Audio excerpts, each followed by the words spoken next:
Hey, if you are new around here, I am a filmmaker who makes videos based on creative brands, the creators behind those brands, and the ins and outs of those businesses. This is not the only episode like this, there are more, so if you want you can go ahead and click on the most recent one. MrBeast launched MrBeast Burgers just a couple of months ago, which means he has had a little bit of time to get used to expanding his name brand to basically the entire country and some of Canada. He has been doing all of this whilst adjusting to even learning how to make this food or hiring people that are figuring out how to make this food. This way, people don't really have to worry about getting sick from literally getting food poisoning from an uncooked burger or a soggy bun, because who wants to have a burger with a soggy bun? So instead, he can take this time to really use trial and error, learning how to run these restaurants as far as a logistical business perspective. And I mean, if you think about it, really just focusing on trying to blow people's minds with the quality of this food and the way that he approaches the branding of these beverages and burgers and just the packaging of them is pretty insane. If you guys have paid attention to MrBeast Burgers at all, you probably know that there is an app where you can actually order this food to be delivered, or you can go ahead and pick it up if there is a destination near you. But the actual making of this food, it's incredibly difficult to do this. At least at a scalable 300 plus stores around the country. Imagine that. So that means it's even more difficult to figure out how to actually make this food in a consistent basis that is consistent across all these restaurants. That way people can get the same experience most of the time. So this makes me think, is MrBeast actually going to pay attention and care for his customers that are buying MrBeast Burgers, any kind of food off the menu? Is he actually going to have enough time to pay attention to 300 plus restaurants and figure out what his customers are saying, whether they think it sucks, whether they have a raw patty, some soggy fries, some really gross cheese that is melted in different places that it shouldn't have been? How is this actually going to work as a real restaurant that this is actually trying to be? Some of the really early launched burgers and food from this place looked really gross. People did not know how to make this food.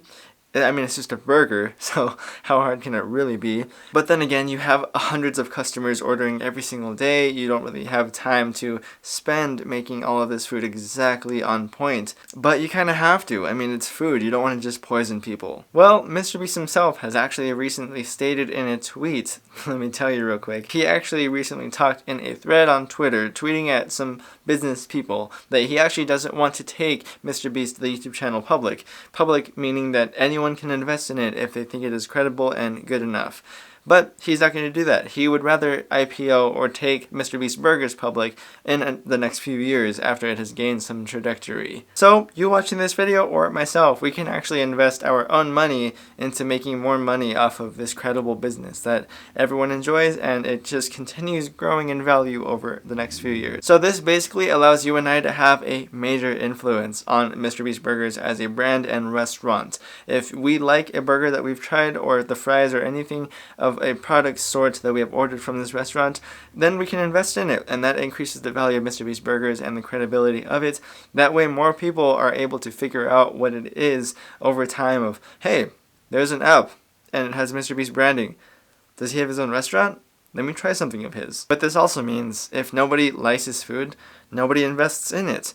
Therefore, nobody knows about it, the company ceases to exist. But on the bright side, this means that this basically forces MrBeast to talk about and actually care for it in a certain perspective of MrBeast Burgers as its own singular entity of a company apart from his MrBeast YouTube videos that we all probably know of. The only reason why MrBeast feels confident and comfortable enough to talk about IPOing MrBeast Burgers or taking it public so that we can invest in it is because he cares about it. He's obsessing over MrBeast Burgers as its own business, just like he has obsessed over YouTube for so many years. If you watch MrBeast YouTube videos, then you know he's always giving away money. He's always getting subscribers to go in his videos and talk about how they've experienced his brand and how it has changed their lives for the better. He cares about MrBeast Burgers in the same way. He's not just going to start a brand or business and not try and make it the best that it can be in terms of his standards, which are pretty freaking high. So why wouldn't it make sense that MrBeast would launch a business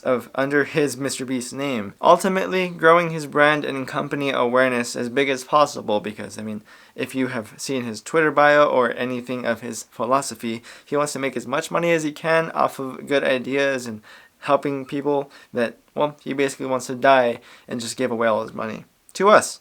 Then again, since MrBeast Burgers is such a new company that just launched 2 months ago of multiple hundreds of restaurants, he's going to have to pay really close attention to how people interact with MrBeast Burgers as a brand, because if you think about something like In-N-Out or Whataburger or any big fast food chain, they have been around for decades, multiple decades. So if MrBeast fails in the first 5 years, 5 years is usually how long it takes a brand to be sustainable. If he fails in that time, it's gone forever. But if he makes it, if he makes this brand last that long and doesn't get too many bad reviews over the long period of time, but he actually ends up getting better and the food gets better, the brand experience overall stays great, well, he's on his way. I think he is going to be around for a very long time, not just with his videos, MrBeast Burgers as well, just like In-N-Out.